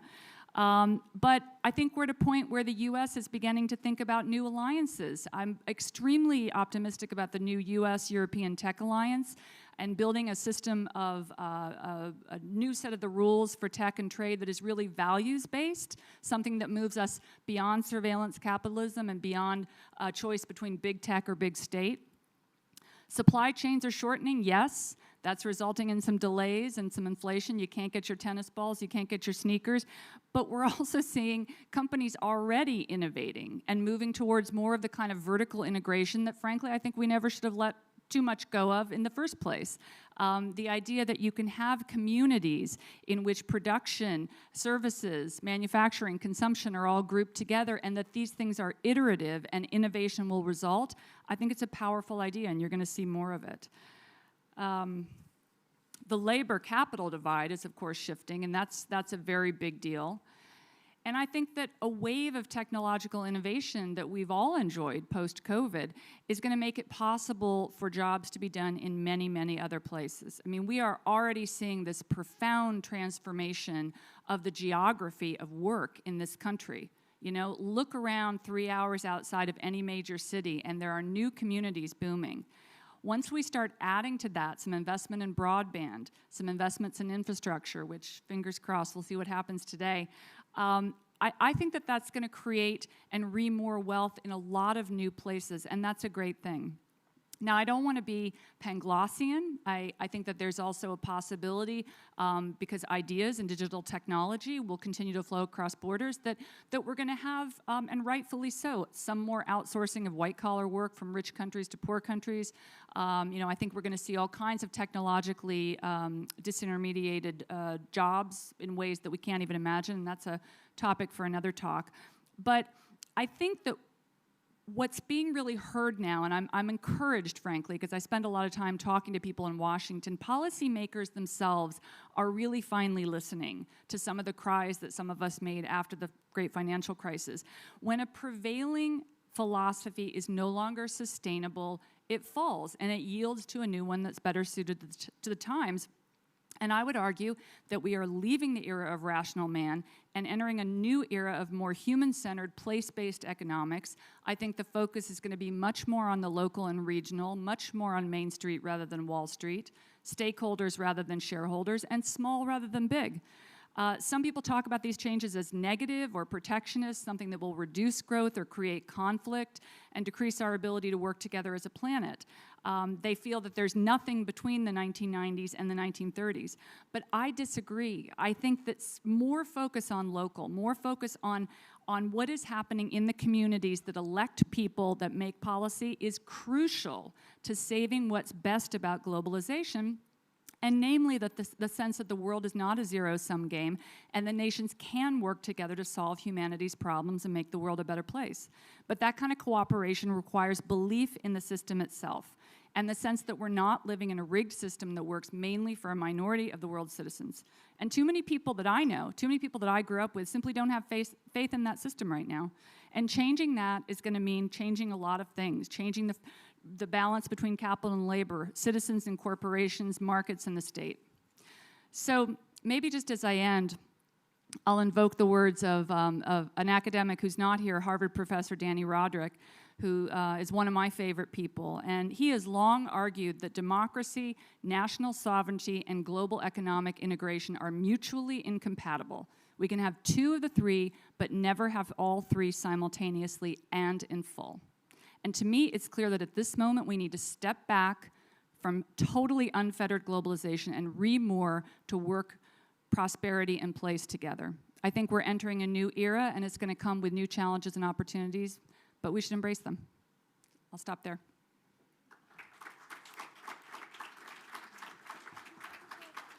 Sure. Yeah, I'll take a couple questions if we have some time, 10 minutes or so.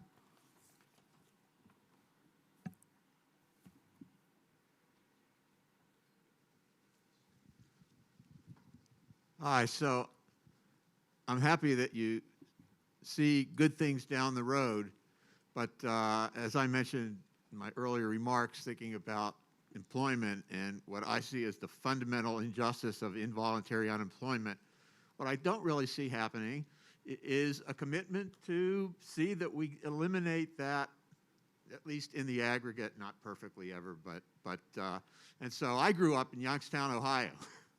And my whole thinking about this is from growing up in Youngstown, Ohio, and I guess you know what happened in Youngstown, Ohio. And I go back to Youngstown, Ohio quite a bit, and it's not happening there. And gee, I would really like to think there's a lot of human capital there going to waste, and I don't see anything happening to take advantage of that human capital. Do you? I do. Now, it's a slow process. It took us 40 years to get here. I think it's going to take us at least 40 to get to a better place. But I'll give you one example. So we all know that Youngstown, Ohio, and Frankfort, Indiana, where I grew up, and Gary, where Joe Stiglitz grew up, they're not going back to what they were, right? We're not pretending that that's going to happen. And we know that technology is going to shift jobs higher and higher up certainly the manufacturing and also the white-collar food chain. So this isn't about arguing that we want to bring back the manufacturing economy of the past, but it is about arguing that we can deploy human capital in new ways that will be more productive. And I would point, actually, in Ohio to Cleveland. Something like the Cleveland Clinic, for example. Small example, but gets at, all right, where are the jobs of the future going to be? We know that they're going to be in the caring economy, healthcare, education, childcare. With the right policy tweaks, we can start to push labor towards those areas, and I think combine, what David Goodhart, he talks about head, hands, heart, some of the heart and hands work, which I think we are desperately in need of. I think we've got way too much head, not nearly enough heart, and maybe we need a bit more hands as well. And use technology and training programs to create higher productive workers at exactly the time when retiring baby boomers and increased healthcare needs are going to be driving up inflation. And piece by piece, these things are starting to happen. I mean, I must be the only person still optimistic in the media about Joe Biden, but I look out, and for all the things you could say he's failing at, well, look at what's being done with childcare. We are going to get essentially free childcare for under twos for people that make $75,000 or less. And we're going to get major discounts for those that make $150,000 or less. I can tell you, as a working mother that was single and had 2 children when I made $150,000, that would have been a game changer for me. If I could have spent 7% of my income rather than 30% on childcare, big deal. Now, all those things coming together in cities and in communities. I mean, Cleveland has done incredible things by taking human capital, training people across silos, deploying technology. I mean, the level of job creation is off the charts compared to other parts of Ohio. I don't think there's one top-down solution, but I see so many bottom-up solutions that are happening. I'm actually really optimistic. And one of the things we didn't really have time for, but in my book, I'm giving examples in industries like agriculture, textiles, high-tech, healthcare, how this is happening, and trying to sketch together some of the connective thread about what we could learn. Maybe one more question in the back?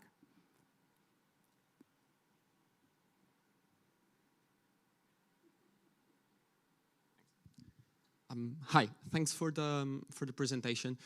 I confess I disagree, or I'm not sure I fully agree with all your diagnostics. So things you mentioned, for instance, that the fall of union membership, when we see that the trend since the late 40s, beginning of the 50s, the shift from agriculture, which I think it's cross-cutting across all developed economies towards service and manufacturing.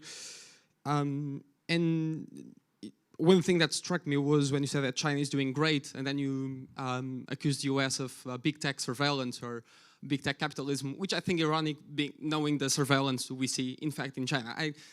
I don't think China is doing great, and I honestly think, call me naive, that it's still wrong to arrest someone for thinking differently. And I wanted to ask that to the previous speaker, but...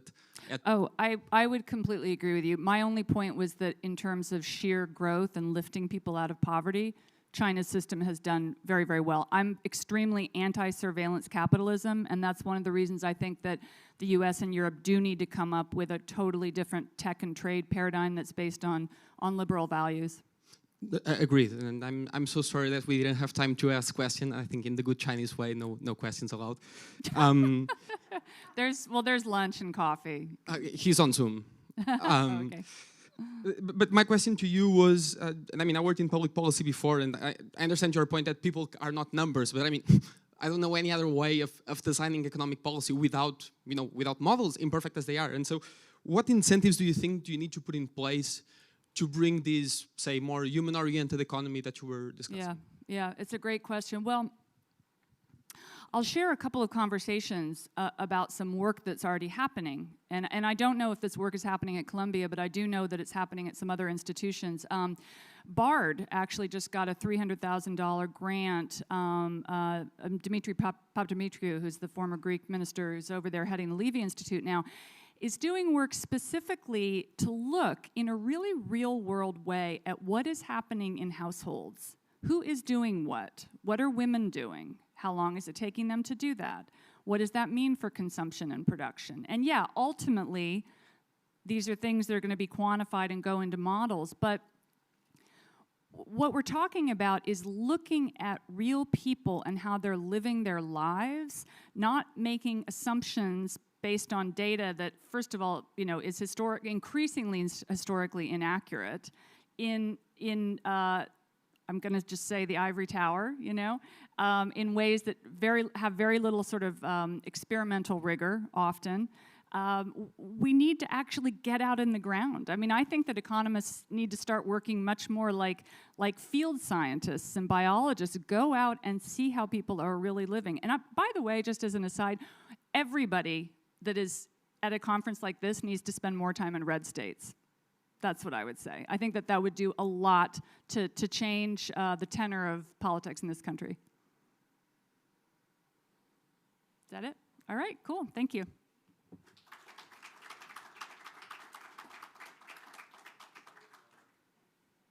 So we will now break for lunch, which is upstairs on the 3rd floor, and we'll hear from Martin Wolf then.